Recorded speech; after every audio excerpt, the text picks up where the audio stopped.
The village of Brindle Hollow sat curled in a pocket of the hills, cradled by mist and memory. It was a place time had nearly forgotten.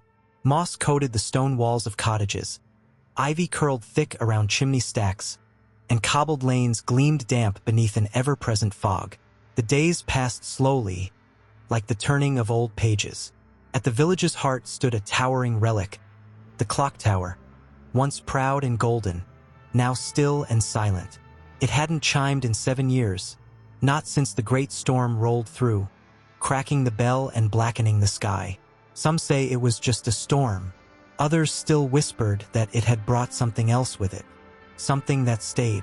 Each evening at exactly 5 o'clock, just as the sun bled into the mist, a black cat appeared at the base of the tower. Sleek and silent, its coat shimmered with the sheen of midnight oil, and its green eyes glowed like lanterns in the gloom. No one saw where it came from. No one ever saw it leave. It would sit on the same worn stone, tail curled around its paws, facing the tower as if waiting for something or someone. The villagers, wrapped in their routines and their fears, watched from behind lace curtains and cracked shutters. They called it the Dusk Cat. Some swore it was a ghost. Others claimed it had once belonged to the tower keeper who vanished that stormy night. But no one approached it, not even the boldest, except Elia. She was small for 10, with eyes like dark honey and hair always a bit wind-blown. She lived with her grandfather above the cobbler's shop, a quiet life since her parents had gone on the other side of the ridge, wherever that was. The village children didn't play much anymore, and Elia spent her days wandering the lanes alone, sketching birds and watching clouds from the grassy ridge just past the chapel. And each day at dusk, she watched the cat, at first from her window, then from the corner near the bakery, then a little closer, until one day, without knowing why, she stepped into the square just as the clock struck. Nothing. The air felt thicker there, like breath held too long. The cat was already seated. Elia stood a few feet away, heart fluttering. The cat turned its head slowly and looked at her. Really looked, not with the startled flick of an ordinary stray, but with a steady, knowing gaze that made her shiver. "Hello," she said, her voice barely more than a breath. The cat blinked once. For a moment, neither moved. Then it stood, stretched its back in a graceful arc, and padded toward the tower's rusted iron gate. Elia followed. The gate, usually locked with a rusted chain, hung open. "Has it always been like that?" she whispered to no one. The cat slipped through the opening. Elia hesitated, then stepped through. Inside, the air smelled of dust and damp stone.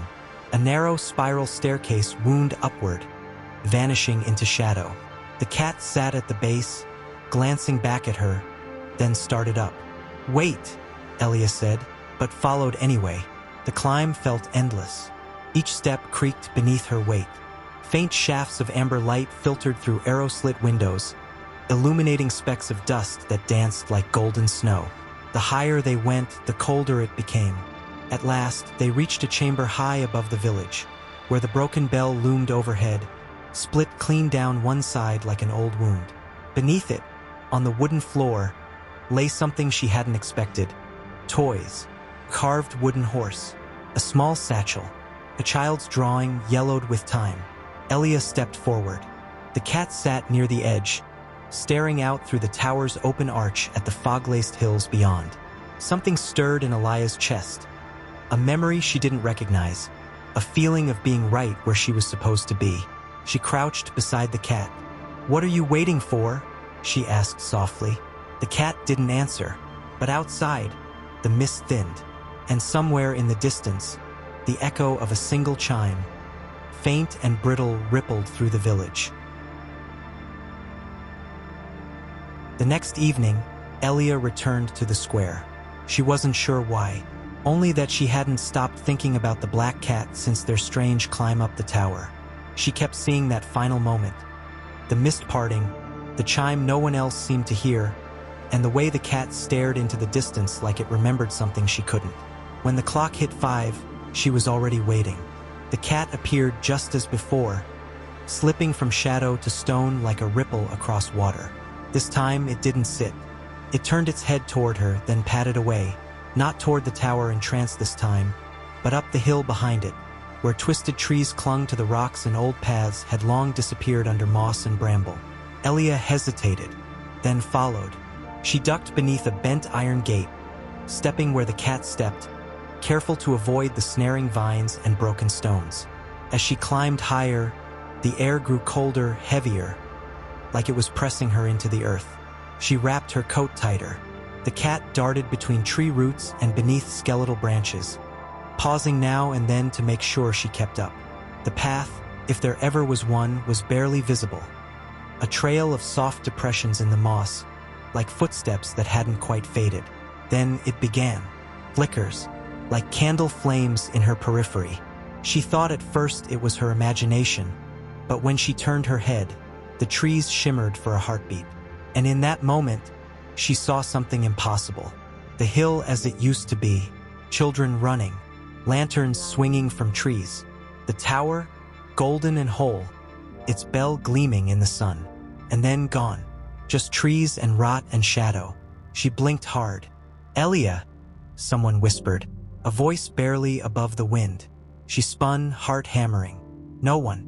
The cat had paused a few feet ahead, sitting beside what looked like a crumbled archway, or perhaps the remnants of an old doorway, stone eaten away by time. As she neared it, another flicker caught her eye. A vision clearer this time. The village square, bustling with laughter and music, stalls full of pastries and painted toys. She could smell cinnamon and smoke. Then, gone again. She looked at the cat. "You're showing me, aren't you?" she whispered. It blinked, slowly, and stood. Behind the arch, nestled in overgrowth, stood the rusted back and trance of the Clocktower, a place she hadn't known existed. Its iron doors leaned on warped hinges, etched with curling symbols she didn't understand. Elia reached out, brushing away vines. Her fingers tingled. Something about the door felt aware, not threatening, but not asleep either. Inside, everything was silent. The cat slipped through first. Elia followed. The passage was narrow and steep, filled with roots that snaked along the walls like veins. Strange objects lined the shelves. Dusty books, broken pendulums, feathers tied with thread, and jars filled with what looked like glowing ash. As she passed one shelf, she felt warmth bloom against her palm. A glass orb. Inside swirled a tiny storm, lightning crackling in miniature. Her reflection warped across the surface, and for a heartbeat, she swore she saw another face. A child's, watching her from inside. She set it down. At the end of the passage, a spiral staircase coiled up toward a trapdoor. The cat didn't move to climb it. Instead, it pawed gently at the wall beside her. Elia looked closer. There, etched faintly beneath the grime, were words. Faded in an old hand, "Time forgets only what we let it." Beneath that, a drawing. A small girl holding the hand of a taller figure, and beside them a black cat. Elia stared, her heart beating faster. The little girl wore a scarf like hers. The taller figure had no face, just a hollow outline. She touched the wall. Dust crumbled, and a stone fell loose. Behind it, a folded note, fragile and yellowed. She opened it. "To the one who remembers, find the bell that never rang." A sharp wind howled through the passage then, carrying with it the scent of wet leaves and the faint sound of ticking. But no clocks ticked in Brindle Hollow. Not anymore. The cat brushed against her leg and let out a low, almost human sound. A chuff, not quite a meow, not quite a purr. Elia pocketed the note and stepped back into the fading light. The flickers had stopped, but the hill no longer felt dead. And as she looked down at the village from the tower's back window, something deep inside whispered that the cat hadn't led her here by chance. Dust swirled in the tower's silence, catching the fading daylight like flecks of gold.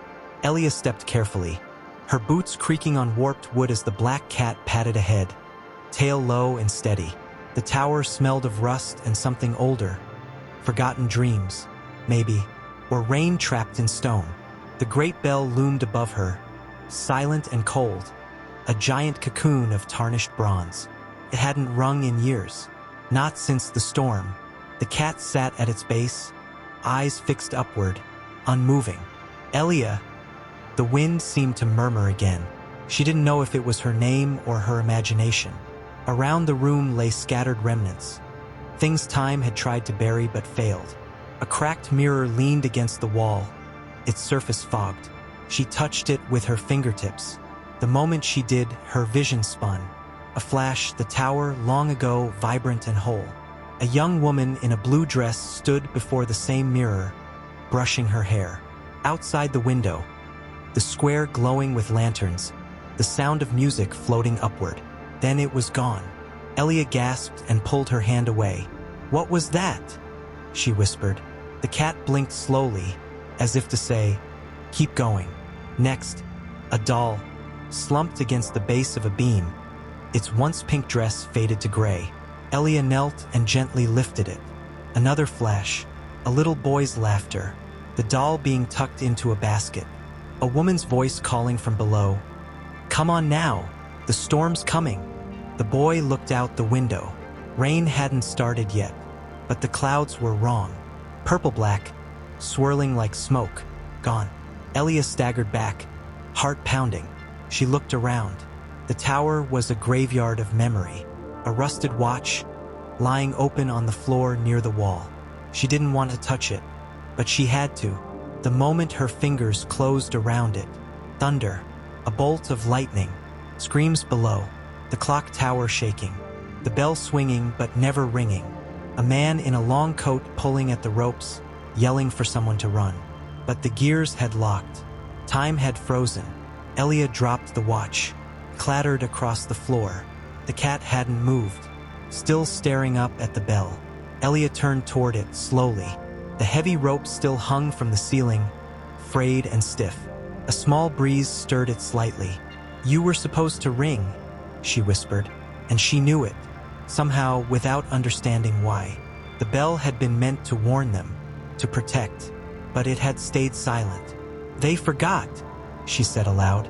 "The town. They forgot what really happened that day." The cat finally looked at her, then padded to the far wall. With one paw, it tapped at a loose board. Elia approached and pried it away. Behind it, a journal. Its leather cover was moldy, but the pages inside remained dry. She flipped through. Sketches, notes, symbols like the ones from the passageway. A drawing of the storm. A swirling eye above the village, jagged lines all around it. And at the center, the bell.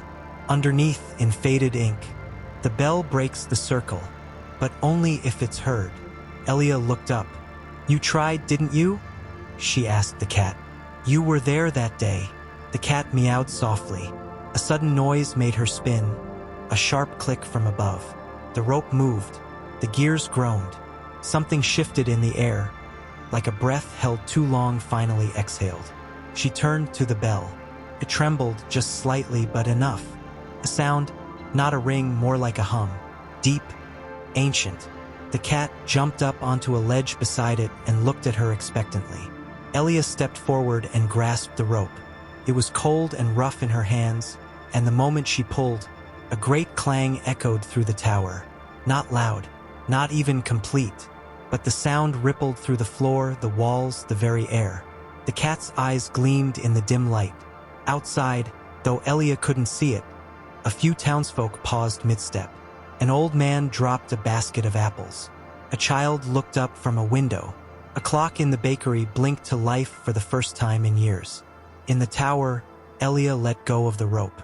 Something had begun, and for the first time in as long as she could remember, she wasn't afraid.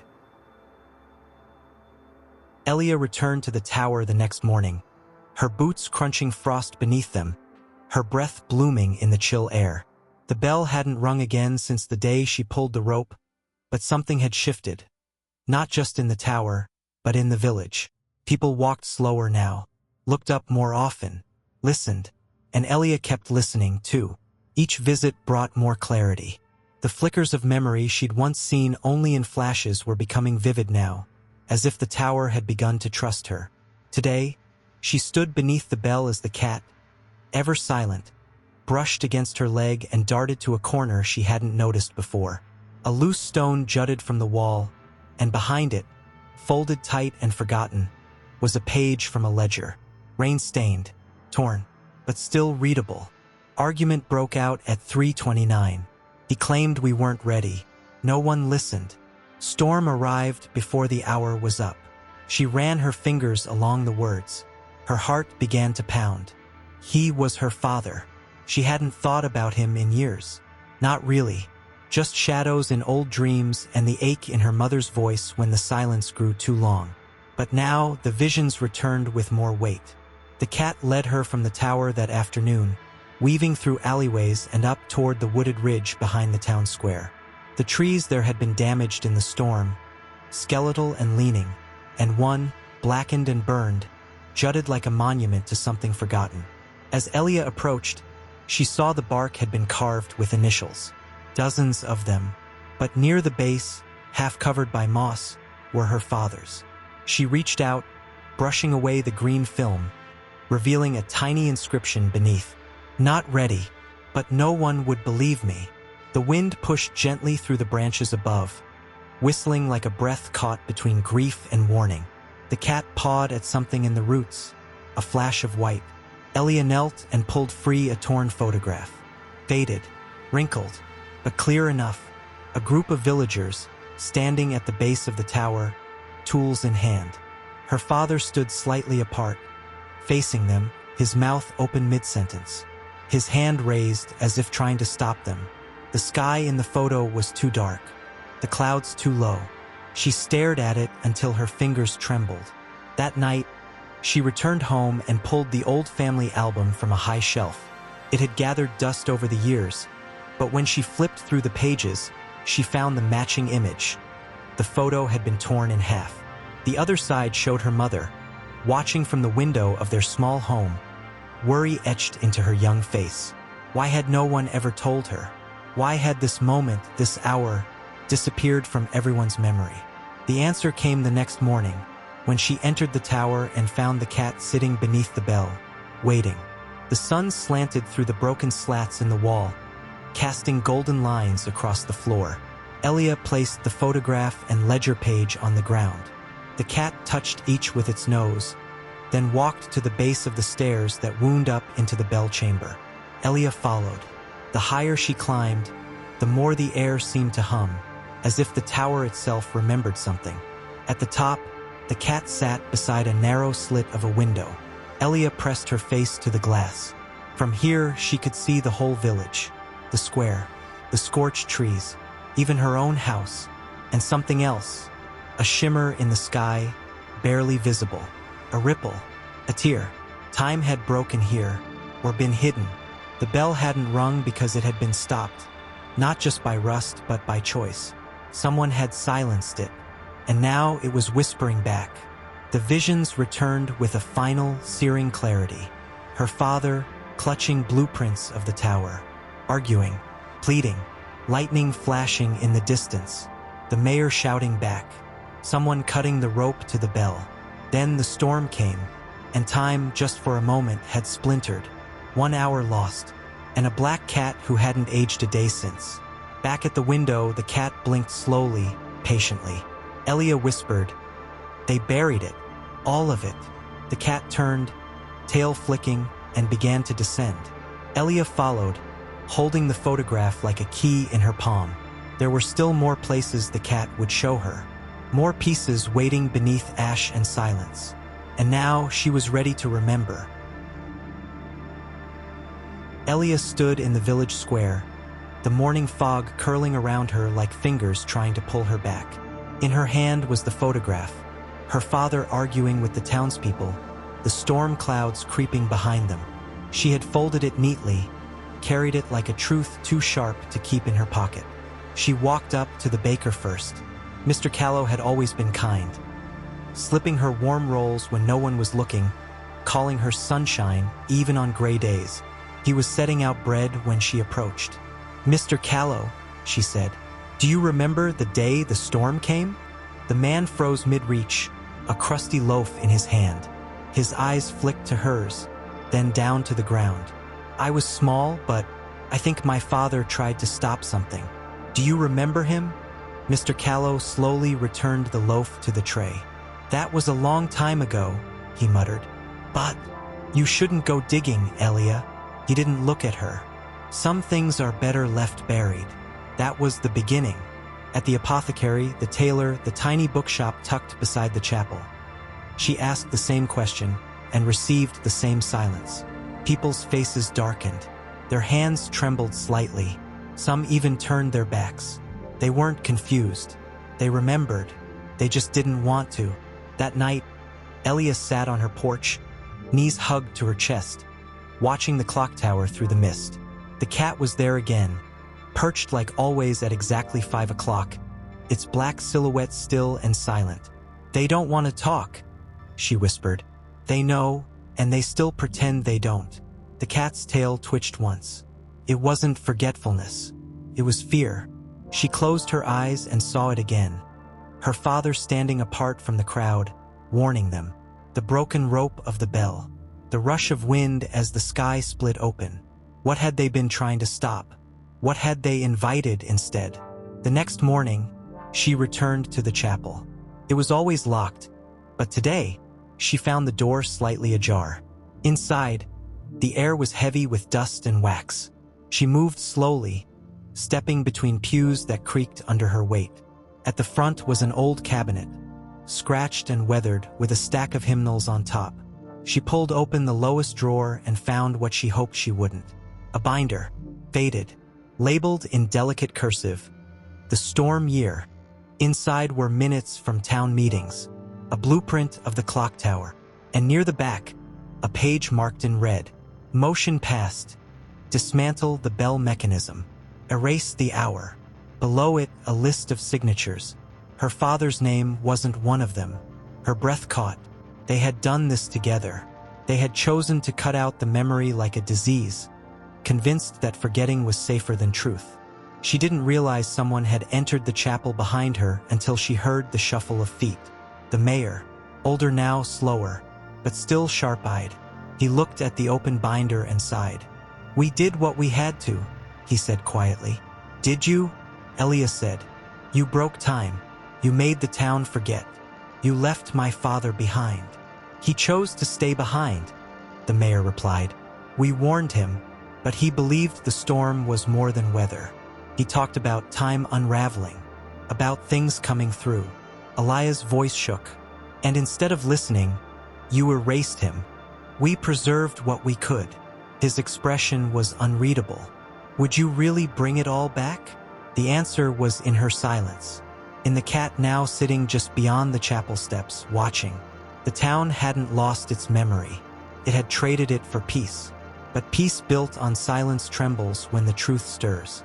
That night, Elia climbed the hill again. The wind was picking up. The clouds looked too familiar, like the ones from the photograph, reaching in with long gray fingers. The cat sat at the base of the tower, as always, as if waiting for her to choose. Elia looked out at the village below. Roofs dim in the fog, people turning in for the night, unaware of the storm whispering its way back in. She placed the binder on the ground beside the bell rope. "No more forgetting," she said, and this time the cat purred. It began with the cat's eyes. Elia had grown used to the way it waited at the tower each evening, unmoving, solemn, a silent sentinel. But tonight, its eyes shimmered with something new. Not light, not reflection, memory. It turned without sound and padded up the stone steps of the tower for the first time. Elia followed. The staircase spiraled higher than she expected. Dust choked the corners. The iron railing was brittle with rust, and wind howled through the cracks. The deeper she climbed, the colder it became. A chill that seemed to seep into her bones, not from the air, but from time itself. When she finally emerged beneath the cracked clock face, moonlight poured in through jagged glass like silver ribbons. The great hands of the clock were frozen at 5 o'clock, the same hour the cat always arrived, the same hour the bell was meant to ring. The cat leapt gracefully onto the wooden beam that once held the bell rope. It stared at the center of the room. Elia turned. The The space around her began to shimmer. She wasn't alone. Shadows coalesced into people, townsfolk from another time, standing in a circle. Her father stood at the center, arm raised, voice raised higher. "We can't just ignore it. The bell must ring. We must let it happen." A younger mayor stepped forward. "We don't know what it is. If we ring it, we might bring something through. If we don't, we freeze ourselves in fear," her father snapped. The air quivered. A storm raged outside, the winds visible through the shattered clock face like a furious tide. And then quiet. The rope dangled. The bell above hung still. No one moved. And someone, Elia couldn't see who, took a knife and cut the rope. The bell did not ring. The clock froze, and the world shifted. Time fractured. The image flickered and dissolved, and Elia was left alone again with the cat, her breath shallow, her heart pounding. "That was the moment," she whispered. "The second everything stopped. Not just the bell, but everything." The cat let out a sound. It wasn't a meow. It wasn't anything she could place. A deep, resonant tone that hummed through the air like the low chime of a struck bell. It vibrated the beams, passed through Elia's skin, bone, memory. Something deep within the tower stirred in response. And in her mind, Elia understood. The cat had never been just a cat. It was a guardian of that moment, waiting for someone brave enough to look back, to see, to choose. Outside, lightning bloomed silently behind the clouds. The hands of the clock quivered once, then stilled again. Elia stepped forward, hand on the frozen mechanism. "It wasn't just about the storm," she said softly. "It was about what it would change, about what would be lost if we rang the bell, or what would be found if we did." She turned to the cat. "What happens if we let it ring now?" The cat leapt down, landing beside the frayed rope. Where the cut had once been, new fibers twisted together, whole and waiting. Elia reached out, fingers trembling. The wind outside screamed, shaking the tower. Behind her, the town slept, still wrapped in silence. But here, in this forgotten space above them all, time waited to breathe again. She grasped the rope. The cat looked up, and the bell, still silent, seemed to listen. The next day, the village felt different. Not in the way that's easy to describe, but in the way that presses against your chest like the moment before something begins. Elia hadn't slept. She had stayed in the tower, watching the light shift from pale dawn to golden afternoon, her fingers brushing the frayed bell rope as if it might dissolve. The cat sat beside her, tail curled, eyes always on the gears that had long since rusted still. The clock hands hadn't moved. Not yet, but she could feel it, the moment drawing near. "Help me," she whispered, kneeling beside the broken mechanism. She didn't know if she was talking to the cat or to time itself. Maybe both. She tugged at one of the iron levers, but it wouldn't budge. She pushed again. Nothing. The cat leapt onto the ledge above, then dropped down behind the gears. There was a soft thud, and then click. One of the stuck cogs shifted. Startled, Elia pressed her hands against the main gear and pushed with all her strength. It groaned, protested, and then slowly began to turn. The entire room seemed to exhale. Outside, the wind paused. She looked up. The great metal hands of the clock inched forward.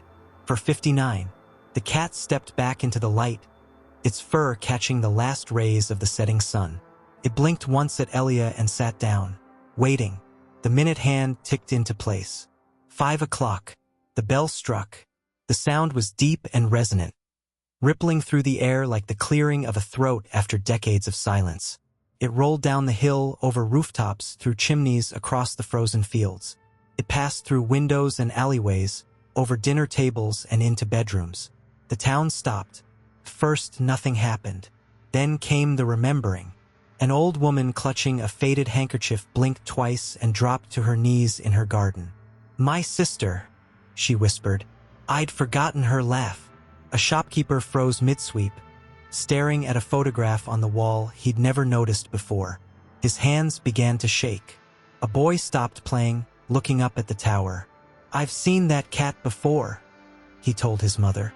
It used to sit by my window when he left. And Elia, standing in the clock tower with the bell rope still in her hands, felt the weight of stories sliding back into place. Forgotten names, lost days, regrets that had gone quiet now singing through the air like returning birds. She didn't cry, but she smiled. The cat walked to her side and rubbed against her leg. She knelt to touch its soft fur, and for the first time, it purred low and steady, like the sound of the bell echoing through her chest. "You waited all this time," she said. It looked at her, and though it made no sound, she somehow understood. That was my part. Yours was remembering. They walked together down the winding stairs. The light had changed, not brighter exactly, but clearer. Outside, villagers were gathering. No one spoke right away. They simply stood together, staring up at the tower that had been silent for so long. Then someone clapped, and someone else cried, and a man said, "I'm sorry," to a woman he hadn't spoken to in years. As the sky deepened into evening, the cat reached the base of the tower. Elia followed until they reached the edge of the village path, where the road curved into the hills. The cat paused. It looked back at her once, not as a pet, but as something older, wiser, and gentler than the years could hold. And then it turned, tail high, and walked into the mist. Elia stood very still, the bell chime still echoing in her chest. Somewhere in the fog, a child was laughing.